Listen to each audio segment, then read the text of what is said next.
welcome back to part 2 of trying to start the 5000 and trying to get the wheel off, because the last time plans didn't go quite so well with one thing and another, like everybody else's plans.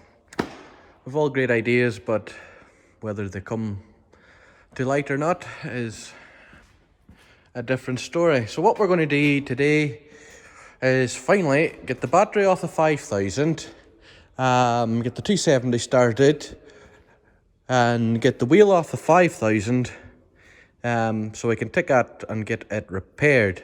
Now, with the wheel, I blew it up and there was air leaking out of the valve, but what I do think is the actual problem is that you probably won't see it in this light, but when I'm going to take the wheel off, I'll get some lights set up, hopefully, if I can find them, and you'll be able to see better. I'll actually go around the other side and I'll be able to maybe, if it's light enough, explain maybe what is the problem. Right. No, it's not really going to pick it up, but let me see if I can get a bit of light in the situation. Right, a bit of light in the situation is great. What I think the problem is, I'll actually probably go around the other side and show you now. We have a bit of light, but there's a couple of cracks developed here, and not in this rim, but another one, and I think it's leaking out there as well. Oh, walked into my toolbox. Let me see. Look at, we can. It's been repaired before, here, and I think it's leaking past here. There's a slight crack in it. The rim is buggered. I have replacement rim for it. Well, actually, a replacement rim for both sides, but basically, it's more or less just get it sorted and for a runabout and again, doing little odd jobs until such times as this is going to be painted and restored. So that's the problem between that and then it being down flat, and I think the valve's on the other side and it's lying on that as well, so that's not helping matters, but we'll get there. We always do in the end up. Right, let's take a look at this battery and see what's wrong. Right, so in order for us to take this battery out, we will have to slacken this and it'll hook off here, and take this off, this battery holder, disconnect the other terminal, slacken this, and then this battery tray, in theory, should swing out to the side. Well, that is the theory. So let's see what we can do. We'll try and get some tools here and get it off.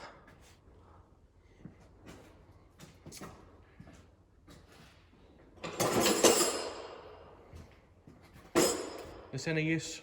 Don't think so. Right.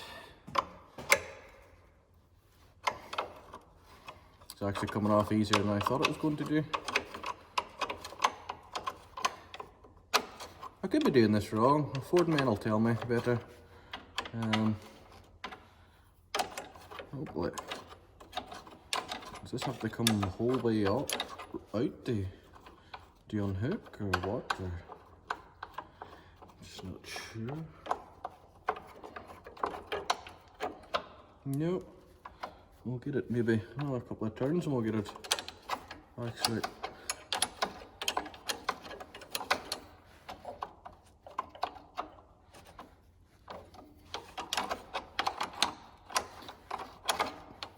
Now, that's it slackened.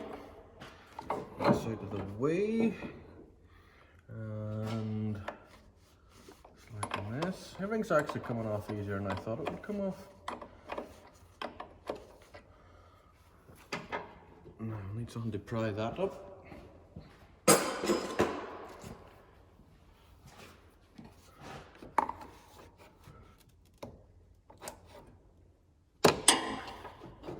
Yeah, that's that terminal off. Set that over to that side so we know what's what.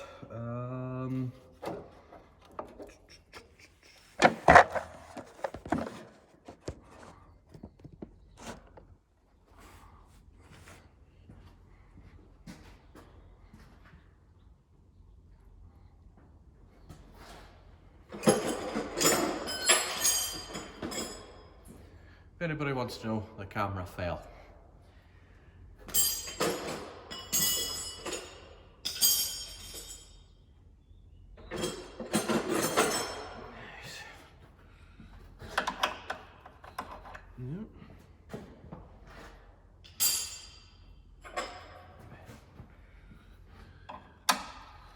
Yep. Oh.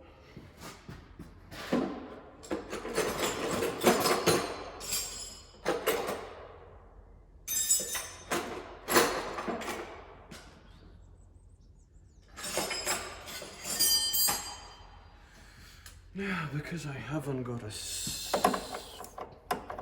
because it's the old school size, it'd be imperial size, which technically this should be 15 mil. I'm not sure what it would be in old school. I was never brought up with old school machinery, but the old well, I know like half inch is it's just shy of 13 mil, but we're going to use the old vice grips. Handy to have in any toolbox, any tractor. Usually can get them to fit most things. Right, this should swing out. Look at that. Hopefully the camera's picking it up. And this should lift off, like so. Like that. We'll put this in the cab so it doesn't get lost.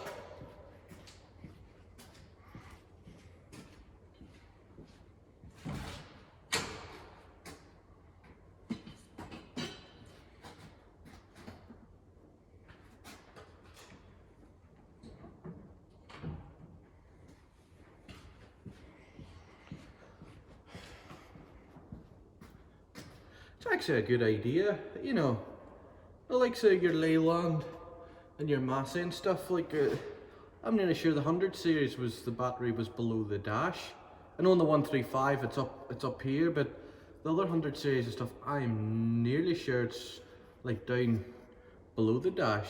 A bit awkward to get this here, is kind of ahead of its time, you know, for swinging out, get in, and you get in access to here as well. Yeah, pretty good idea. Now, for me to lift this bloody thing without giving myself a hernia or something, because it's quite high up.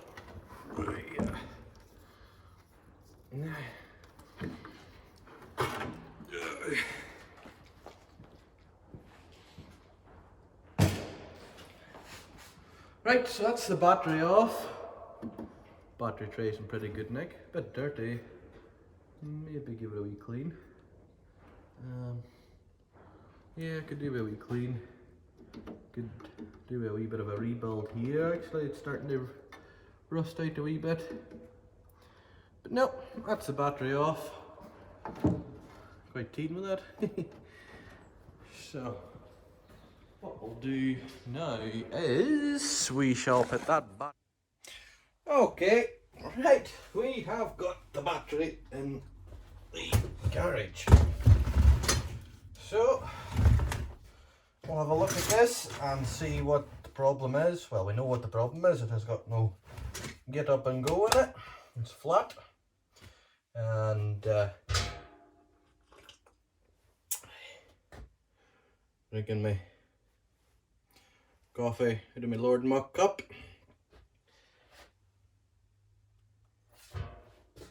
So, charging a battery. We all have our own way of doing it. That's what makes us unique. Or sometimes you watch people doing things and maybe unique's not the word, maybe special.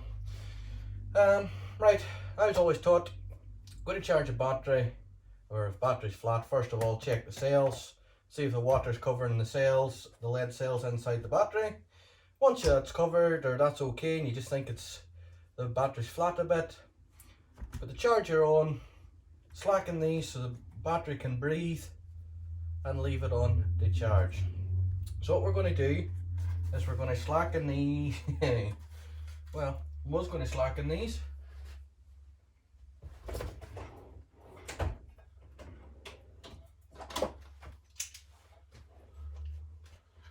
Let me see if the old trusty vice grip can slacken them. Bloody hell.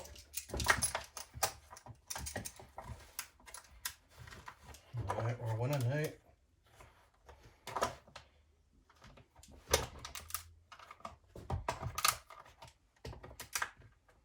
Now, nothing but vice grips and a hammer and you're sorted.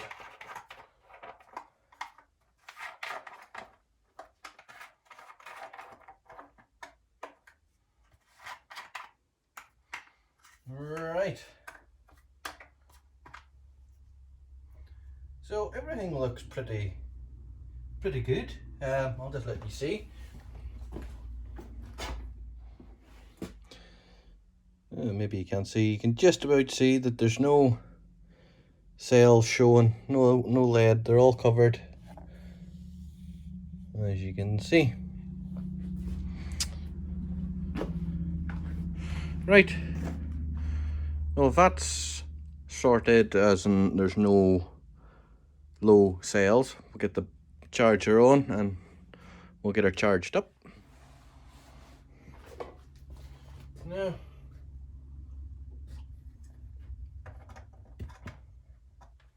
just cover these up a wee bit just to keep the dust out or anything like that. Maybe it's just a wee bit OCD. I don't know, but right. These terminals could do a wee clean up. Just a wee bit dusty.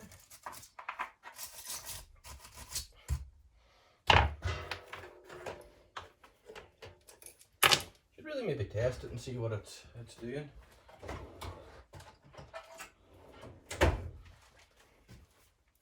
There's no doubt there'll be somebody smart enough that will be. Well, it's not going to work because there's no bloody life in it. I'll see if I have another one.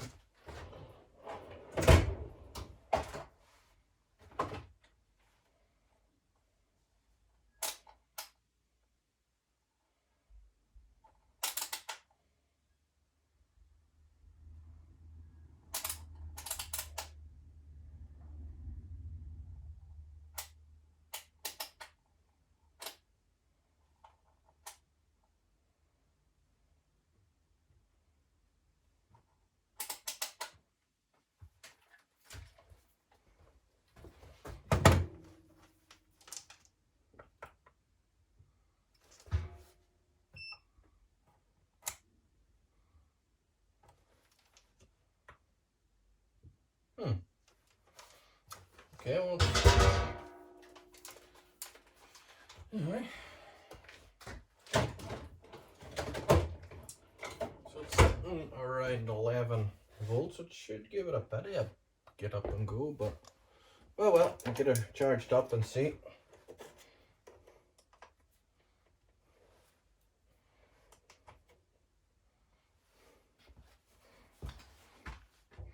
We're on 12 volt, maximum charge. Right, let's go.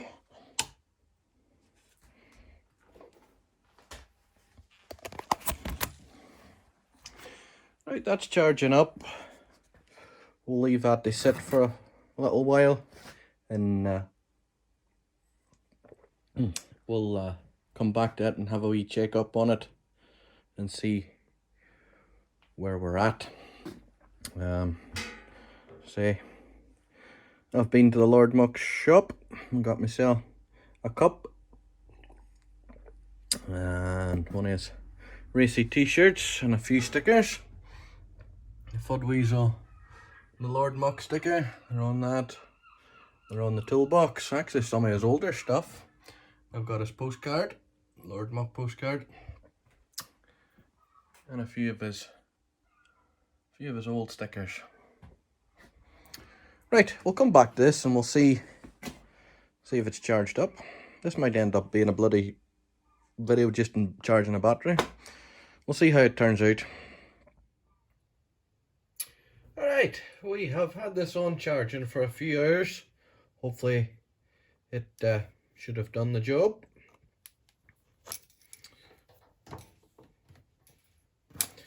We'll give it a wee test here and we'll see what we are putting out. So we're 1305. That should be enough to get her started up, I would say. Right, let's pop this back in the 5000 then and see what will happen. Hopefully we have life. Okay, we'll catch you back at the 5000. Okay folks, I didn't film myself putting the battery on, but you seen it coming off. Just do it in reverse order. Didn't think you want to be sitting looking at me just putting a battery on. So look, we've got it all connected up here. We've got the terminals cleaned up a bit. A wee bit of oil on them. There should be a bit of grease or something on them, but that'll do for now. I've checked all the levels. Everything seems to be okay. Tractor's still sitting cock-legged because I haven't got the wheel off yet. But I thought, well, we'll give her a fire up and see how she goes. So, I don't know how much of the video you'll see of me working at the battery. Depends when I edit everything together. So what we'll do is, let's try and see if this thing will start. Now, we're out of gear. We're in the middle. We've got power here. That's a good sign. So what we'll do, we'll just push the button in on the fuel pump.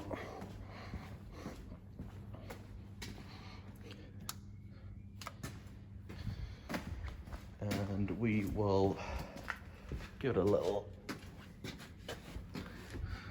extra rev and see if this thing will start. Fingers crossed.